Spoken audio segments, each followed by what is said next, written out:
عیسیٰ علیہ السلام کو حکم ہوگا کہ اس وقت جو مجاہدین ہیں، جو اسلام قبول کرے گا تو بچے گا، نہیں کرے گا تو اس کو قتل کیا جائے گا. لیکن خوب سمجھ لیں آج یہ حکم نہیں ہے، ہمیں اجازت نہیں ہے کہ ہم آج کسی غیر مسلم کو قتل کر لیں، قطعاً اس کی اجازت نہیں ہے. تو یہ دو مسئلے میں ایک بتا دوں، ایک تو حضرت عیسیٰ کا، اور ایک مسئلہ ہے کہ عرب میں اگر کوئی غیر مسلم ہے جب اس کے خلاف جہاد ہوگا تو کیا ہوگا. تو اس بارے میں امام ابو حنیفہ کا موقف یہ ہے کہ عرب کے خلاف جب لڑائی ہوگی تو اس میں بھی جزیہ نہیں ہے، یا تو اسلام ہے یا تلوار ہے. تو ماضی میں جو لڑائیاں عربوں کے خلاف ہوتی رہی ہیں، امام ابو حنیفہ کا موقف یہ ہے کہ ان سے جزیہ نہیں لیا جائے گا. اور دلیل اس کی یہی ہے کہ عربوں پہ حجت تمام ہو چکی ہے، قرآن ان کی زبان میں نازل ہوا ہے، وہ تو قرآن کو اچھی طرح سمجھتے ہیں، اس کے بعد ان پر حجت تمام ہو چکی ہے، لہذا ان کے لیے حکام سخت ہیں. جو عجمی ہیں ان کے لیے حکام نرم ہیں. اور جیسے عیسیٰ ابن مریم نازل ہوں گے نا جب، تو اسلام کے سچے ہونے کے دلائل دنیا میں اتنے واضح ہو چکے ہوں گے. سنوریہم آیاتنا فی الآفاق، قرآن کہتا ہے ہم اسلام کے برحق ہونے کے دلائل ان کو دکھاتے رہیں گے. تو عیسیٰ ابن مریم کے دور میں 2 اور 2 4 کی طرح اتنا واضح ہو چکا ہوگا اسلام، اور اسلام کی دعوت بھی اتنے بھرپور طریقے سے پہنچ چکی ہوگی کہ اللہ کی حجت لوگوں پہ تمام ہو جائے گی. پھر کوئی یہ کہے کہ میری سمجھ میں اسلام نہیں آ رہا، اس کا مطلب بہت زیادہ ہٹ دھرم اور ضدی ہی ہے. لہذا اس وقت بھی حکم سخت ہو جائے گا کہ بھئی اما الاسلام، یا تو اسلام یا پھر تلوار. تیسرا آپشن جزیے کا آپ کے پاس نہیں ہے. لیکن عیسیٰ ابن مریم کے آنے سے پہلے عربوں کے بارے میں تو وہی حکم ہے کہ اما الاسلام و اما السیف. لیکن اختلافی مسئلہ میں نے بتایا یہ صرف امام حنیفہ کا موقف ہے، باقی تینوں ائمہ اس کے قائل نہیں ہیں. وہ کہتے ہیں عربوں سے بھی جزیہ لیا جائے گا، لیکن امام حنیفہ کہتے ہیں عربوں پہ حجت تمام ہو چکی ہے. ان کے الگ الگ دلائل ہیں، اس میں جانے کا کوئی زیادہ فائدہ نہیں. اور ویسے بھی آج کل اقدامی جہاد تو ہے نہیں، تو اس ڈیٹیل میں جب عیسیٰ علیہ السلام کے دور میں اقدامی جہاد شروع ہوگا تو ویسے ہی جزیہ کے حکام ختم ہو چکے ہوں گے. اللہ کرے کہ اس سے پہلے مسلمانوں کے پاس اتنی طاقت آ جائے، خلافت قائم ہو جائے، ریاست قائم ہو جائے مضبوط جیسے ہوا کرتی تھی. یہ تو اب اللہ کی مرضی ہے. میرا مقصد تو صرف ابھی فقہی حکام بیان کرنا ہے. تو اس وقت بھی جو ہے نا حجت تمام ہو چکی ہوگی، لہذا اس وقت اسلام یا تلوار. تو یہاں حضرت ذوالقرنین کو اللہ نے کیا فرمایا، اما ان تعذب و اما ان تتخذ فیہم حسنا، چاہے تو آپ قتل کر دیں، چاہے تو آپ اچھا سلوک کریں. حضرت ذوالقرنین نے کہا جو ظلم کرے گا قتل کروں گا، پھر اللہ اس کو عذاب دے گا. واما من آمن وعمل صالحا فلہ جزاء الحسنى، جو ایمان لا کے نیک اعمال کرے گا اس کو بہت اچھا بدلہ دوں گا، اور سنقول لہ من امرنا یسرا، اس کے ساتھ میں اچھا معاملہ کروں گا. ثم اتبع سببا، وہ علاقہ فتح کر کے وہاں ذوالقرنین نے اپنا کوئی نائب بٹھا کے حکومت قائم کر کے ذوالقرنین وہاں سے نکلے. حتی اذا بلغ مطلع الشمس، پھر زمین کے مشرق کی طرف سفر کیا، یہاں تک کہ مطلع الشمس جہاں سے سورج طلوع ہوتا ہے نا، جو انتہائی آبادی ہے، کتنا لمبا سفر ہوگا آپ اس زمانے میں دیکھیں. تو وہاں پہنچے.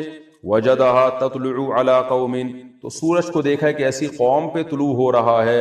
لم نجعل لهم من دونها سترا، کہ ہم نے اس قوم اور سورج کے درمیان کوئی آڑ نہیں رکھی.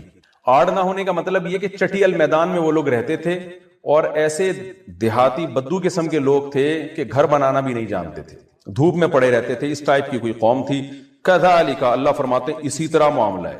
یعنی ہم جو ذوالقرنین کا واقعہ بیان کر رہے ہیں بالکل اسی طرح ہے.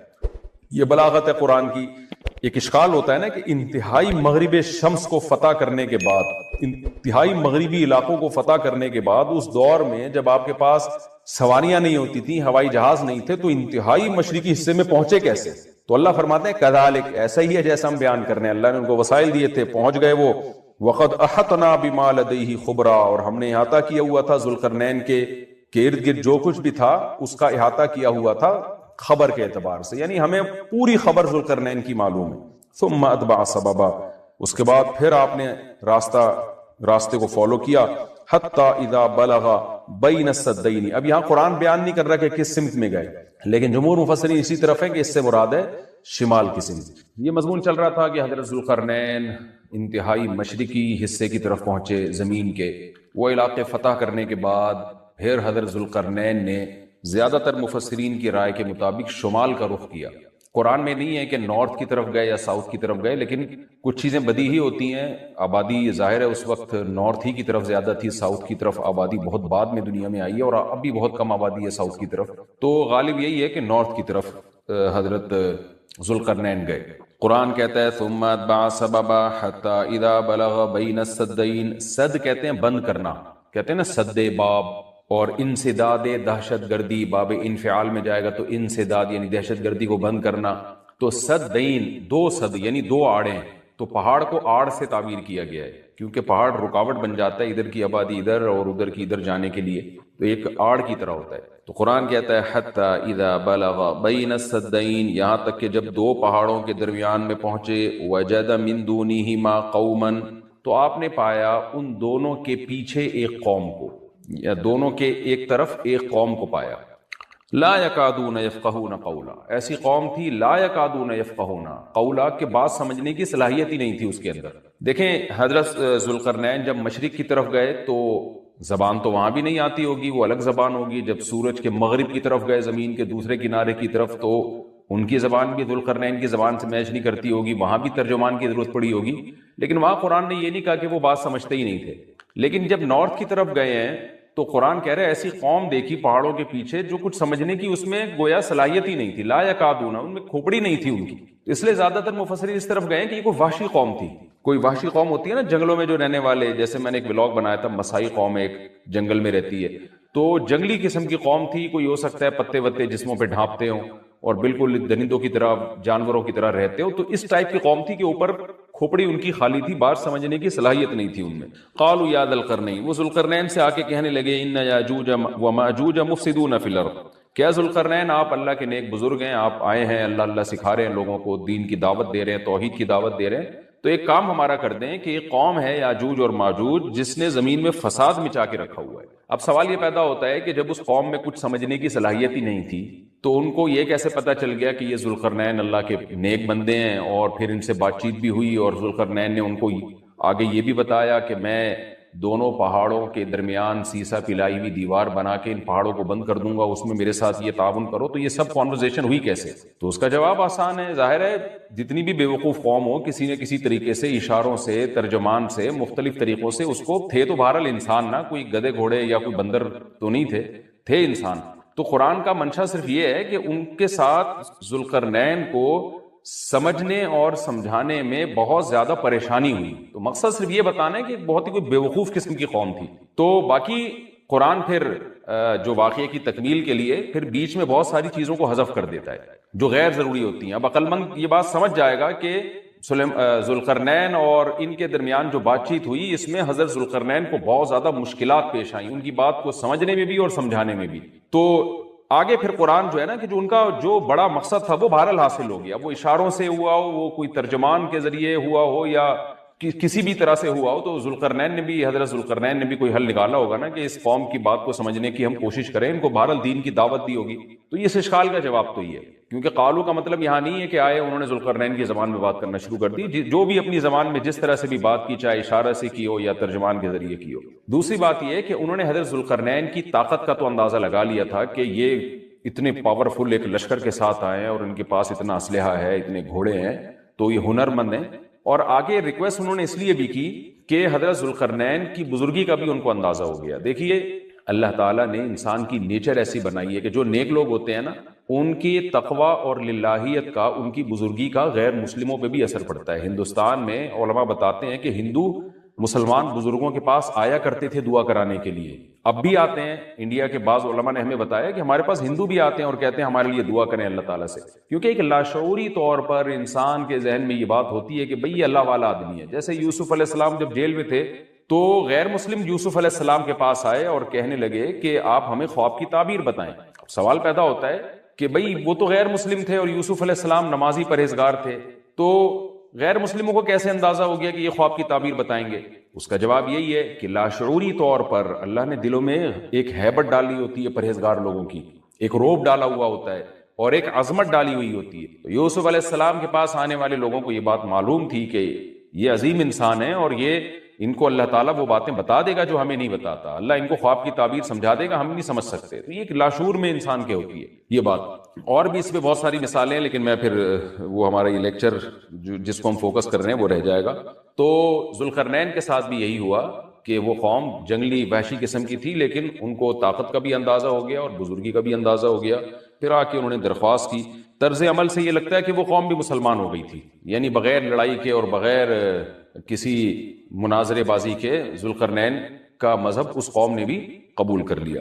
تو کیا کہنے لگی حضرت ذوالقرنین سے، بھئی آپ ہمارا ایک کام کر دیں، آپ اتنے پاورفل آدمی ہیں، ان یاجوج وماجوج مفسدون فی الارض، یاجوج ماجوج ایک قوم ہے جس نے زمین میں فساد مچا کے رکھا ہوا ہے، آئے دن قتل و غارت کرتے ہیں وہ اور ہمارے پاس ان سے لڑنے کی طاقت نہیں ہے۔ فَهَلْ نَجْعَلُ لَكَ خَرْجًا، کیا ہم آپ کے لیے خرچ بنا سکتے ہیں؟ کچھ اجرت خرچ کہتے ہیں، خراج کا لفظ آپ نے سنا ہوگا، ٹیکس کو یا اجرت کو، تو ہم آپ کو کمیشن دیں گے اس کا، ہمارے پاس پیسہ بہت ہے، وسائل بہت ہیں، لیکن وہ ٹیکنالوجی ہمارے پاس نہیں ہے جو آپ کے پاس ہے، تو ہم دیکھ رہے ہیں آپ کو اللہ نے ایک بڑی قوت اور طاقت دی ہے، تو پیسہ ہمارے پاس بہت ہے، ہم آپ کو اس کی اجرت دیں گے، آپ نے یہ کرنا ہے کہ اعلیٰ اس بات پر ہم آپ کو اجرت دیں گے تجعل بیننا وبینہم سدا، کہ آپ ہمارے اور ان کے درمیان ایک آڑ بنا دیں، ایک دیوار بنا دیں، کیونکہ بہت بڑی دیوار بنانی پڑے گی اور پہاڑوں کو کہ اس خلا کو ختم کرنا پڑے گا، وہ قوم آ کے ہم پہ حملے کرتی ہے اور ہمارا بہت نقصان کرتی ہے، تو آپ ایک ایسی آڑ بنا دیں جو ہمارے بس میں نہیں ہے۔ قال ما مکنی فیہ ربی خیر، ذوالقرنین نے فرمایا میرے رب نے جو مجھے ٹھکانہ دیا ہے، طاقت دی ہے، وہ بہتر ہے۔ کیا مطلب؟ مجھے تمہاری اجرت کی ضرورت نہیں ہے، میرے پاس بہت وسائل ہیں۔ دیکھیں استغنا بہت بڑی نعمت ہے، سلیمان علیہ السلام کا بھی یہی انداز تھا، جب ملکہ سبا نے ہدیہ دے کے بھیجا نا تو سلیمان علیہ السلام نے بھی یہ فرمایا تھا ما آتانی اللہ خیر مما آتاکم، مجھے جو اللہ نے وسائل دیے ہیں وہ تم سے بہت زیادہ ہیں۔ تو ایسے موقع پہ اس طرح کی بات کرنا یہ تکبر نہیں کہلاتا، بلکہ یہ عین شکر ہے کہ بھائی میں کیوں کسی سے مانگوں۔ آپ نے بعض دفعہ مالداروں کو دیکھا ہوگا، وہ یہ جملہ کہتے ہیں بھائی ہم کسی کے محتاج نہیں، تو اس جملے میں اگر اللہ کے شکر کی نیت ہے تو یہ اچھا جملہ ہے، اور اگر نیت ہے دوسرے کو نیچا دکھانا پھر یہ تکبر ہے۔ تو بعض وہمی لوگ کیا کرتے ہیں، کوئی بھی اس طرح کا جملہ زبان سے نکالتے تو فوراً اس پہ تکبر کا فتویٰ ٹھوک دیتے ہیں، یہ ٹھیک نہیں ہے۔ تو اس طرح کے جملے پیغمبروں سے بھی ثابت ہیں تو اور اہل اللہ سے بھی ثابت ہیں۔ حضرت ذوالقرنین نے فرمایا بھائی پیسوں کی مجھے ضرورت نہیں ہے، ما مکنی فیہ ربی، میرے رب نے جو مجھے وسائل دیے ہیں خیرون، وہ بہت بہتر ہے، تم کیا دو گے مجھے، کتنے پیسے دے دو گے؟ ہاں مجھے افرادی قوت کی ضرورت ہے، کیونکہ اتنے بھاری بھرکم پتھر اٹھا کے پہاڑوں پہ لے کے جانا، لوہے کی پلیٹیں لے کے جانا، اس کے لیے افراد چاہیے، مزدور چاہیے، لیبر چاہیے۔ فَأَعِينُونِي بِقُوَّةٍ، تم مجھے میری مدد کرو قوت کے ساتھ، قوت چاہیے مجھے، پاور چاہیے، افرادی قوت چاہیے، یہاں قوت سے مراد ہے وسائل چاہیے، لیبر چاہیے، مزدور چاہیے۔ تو اجعل بینکم وبینہم ردما، میں تمہارے اور ان کے درمیان آڑ بنا دوں گا، دیوار بنا دوں گا۔ آتونی زبر الحدید، وہ قوت یہ چاہیے کہ دو تم مجھے لوہے کی پلیٹیں، یعنی اوپر چڑھانے میں میری مدد کرو ان کی۔ تو وہ افراد چاہیے ہمیں بہت بڑی تعداد میں جو لوہے کی پلیٹوں کو لے کے پہاڑوں کے اوپر چڑھیں، اور کوئی بھی اس وقت جو بھی طریقہ انہوں نے اختیار کیا ہوگا، ان پلیٹوں کو ہم دونوں پہاڑوں کے بیچ میں رکھیں گے۔ حتی اذا ساوا بین الصدفین، یہاں تک کہ جب دونوں کنار، صدف کہتے ہیں پہاڑ کے کنارہ، دونوں کناروں کے درمیان ان لوہے کی پلیٹوں کو۔ اچھا یہاں بھی اندماج ہے، صنعت اندماج کا مطلب بہت سے واقعات قرآن بیچ میں حذف کر رہے ہیں، تو ایسا ہی نہیں ہے کہ بنی بنائی پلیٹیں، انہوں نے کوئی اسٹیل مل تھی اور وہ پلیٹیں پہلے سے تیار رکھی ہوئی تھیں۔ ظاہر ہے ذوالقرنین نے کیا کیا، لوہا جمع کیا پہلے، حضرت ذوالقرنین نے کس قدر محنت لگی ہوگی، پہاڑوں کے درمیان بہت زیادہ لوہا چاہیے، تو کہاں کہاں سے پتہ نہیں کتنے مہینے کا یہ پروسیس ہوگا، کتنے سال اس پروجیکٹ میں لگے ہوں گے، کہاں کہاں سے لوہا جمع کیا ہوگا۔ ہو سکتا ہے زمین میں کھدائی کا کام شروع کیا ہو پہلے، کہ زمین سے لوہا نکالیں ہم، پھر اس لوہے کو گرم کر کے اس کو بھٹیوں میں گرم کر کے کیسے پلیٹوں کی شکل میں تبدیل کیا ہوگا، تو یہ کوئی آسان کام نہیں ہے، لیکن قرآن نے اس پورے واقعے کو حذف کر دیا اور مختصراً بیان کیا۔ آتونی زبر الحدید، جو لوہے کی پلیٹیں ہم نے تیار کی ہیں وہ لا کے دو۔ حتی اذا ساوا بین الصدفین، جب ان پلیٹوں کو دونوں پہاڑوں کے بیچ میں ایسے ایسے نصب کرنا شروع کر دیا، ایک پلیٹ آئے، پھر دوسری پلیٹ، پھر تیسری پلیٹ، یعنی اگر ایسے کر کے پلیٹ لگاتے تو یہ تو پلیٹ تو بہت ہلکی ہوتی، یاجوج ماجوج اس میں سوراخ کر دیتے یا کچھ بھی اس کو توڑ دیتے یا جلا دیتے، پگھلا دیتے بھٹی کے ذریعے، کچھ بھی کر سکتے تھے، تو پلیٹوں کو ایسے کر کے رکھا گیا کہ چوڑائی میں جو ہے وہ دیوار بنے۔